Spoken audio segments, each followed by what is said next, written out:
ایک شخص، ایک پیغام اور ایک ایسی میراث جس نے دنیا کا نقشہ ہی بدل کر رکھ دیا۔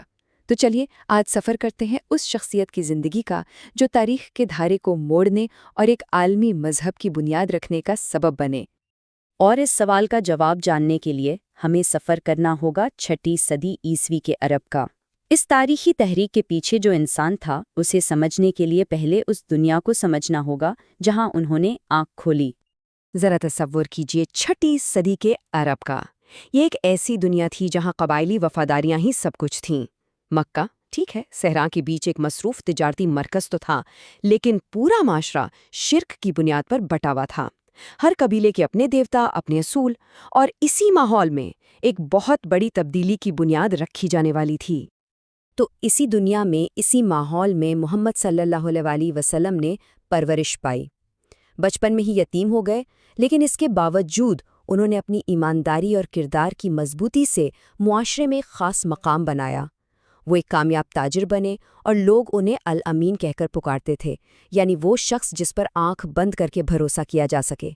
لیکن دنیاوی کامیابی کے باوجود ان کے اندر سچائی کی ایک گہری تلاش تھی، ایک ایسی پیاس جو انہیں مکہ کے شور شرابے سے دور غار حرا کے سکون اور تنہائی کی طرف کھینچ کر لے گئی۔ تو غار حرا کی اسی خاموشی میں ان کی وہ تلاش اپنے عروج کو پہنچی، اور پھر وہ لمحہ آیا، ایک ایسا لمحہ جس نے صرف ان کی زندگی ہی نہیں بلکہ آنے والی صدیوں کی تاریخ کا رخ موڑ دیا۔ یہ ایک نئے پیغام کا آغاز تھا اور ایک بہت بڑی آزمائش کی شروعات بھی۔ یہ صرف الفاظ نہیں تھے، سمجھیں کہ یہ ایک انقلاب کا نقطۂ آغاز تھا۔ یہ ان کی نبوت کا پہلا دن تھا، اور ایک ایسے سفر کی شروعات جس نے ایک سچ کے متلاشی کو پیغمبر بنا دیا اور تاریخ کے سب سے با اثر رہنماؤں میں سے ایک۔ یہ جو نیا پیغام تھا، یہ مکہ کے قائم شدہ نظام سے سیدھا ٹکرا رہا تھا۔ ایک طرف توحید یعنی ایک خدا کی بات تھی، سماجی انصاف اور برابری کی دعوت تھی۔ دوسری طرف مکہ کی روایت تھی جو بت پرستی، قبائلی اونچ نیچ اور طاقتور طبقے کے مفادات پر کھڑی تھی۔ تو ظاہر ہے یہ ٹکراؤ تو ہونا ہی تھا۔ لیکن اس نئے پیغام کو ماننے والوں کے لیے راستہ بالکل بھی آسان نہیں تھا۔ مکہ میں جو ابتدائی مسلمان تھے انہیں شدید مخالفت کا سامنا کرنا پڑا، سماجی بائیکاٹ جھیلا اور طرح طرح کی اذیتیں برداشت کیں۔ لیکن ان کا ایمان پختہ رہا، اور یہی وہ ظلم و ستم تھا جس نے آگے چل کر تاریخ کے ایک بہت بڑے موڑ کی بنیاد رکھی۔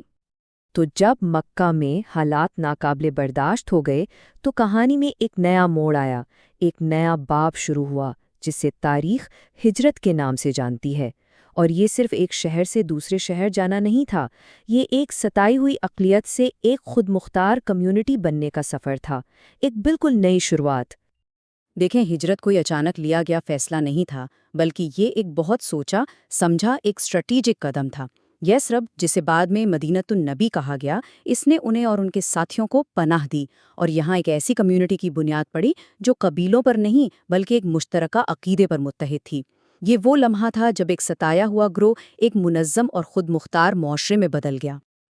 اچھا، تو مدینہ میں اسلامی ریاست قائم ہو گئی۔ اب ذرا ان کی زندگی کے آخری حصے اور اس میراث پر نظر ڈالتے ہیں جو وہ پیچھے چھوڑ گئے، وہ اصول جنہوں نے نہ صرف عرب بلکہ پوری دنیا کی تاریخ پر گہرے اثرات ڈالیں۔ آج کی دنیا میں 1.9 ارب یعنی 190 کروڑ سے بھی زیادہ لوگ خود کو ان کا پیروکار کہتے ہیں۔ ذرا سوچئے، یہ کتنا بڑا عدد ہے۔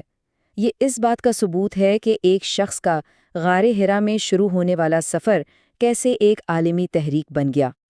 تو آخر ان کی میراث کے بنیادی ستون ہیں کیا؟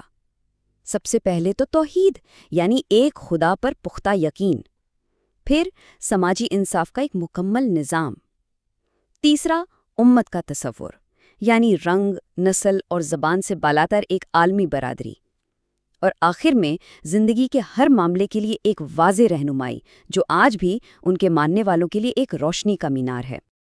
اور ان کی رہنمائی کا خلاصہ ہمیں ان کے آخری خطبے کے ان الفاظ میں ملتا ہے۔ یہ الفاظ ان 2 بنیادی چیزوں کی طرف اشارہ کرتے ہیں جو انہوں نے اپنے بعد اپنے ماننے والوں کی رہنمائی کے لیے چھوڑی، اور یہ سب کچھ ہمیں ایک آخری اور بہت اہم سوال پر لا کے چھوڑ دیتا ہے، آخر ایسا کیسے ممکن ہے کہ 14 صدیاں پہلے کی ایک شخصیت کی زندگی آج کی اس جدید دنیا پر اتنی گہرائی سے اثر انداز ہو رہی ہے؟ یہ سوال ہمیں تاریخ کی طاقت اور نظریات کے لازوال اثر پر سوچنے پر مجبور کرتا ہے۔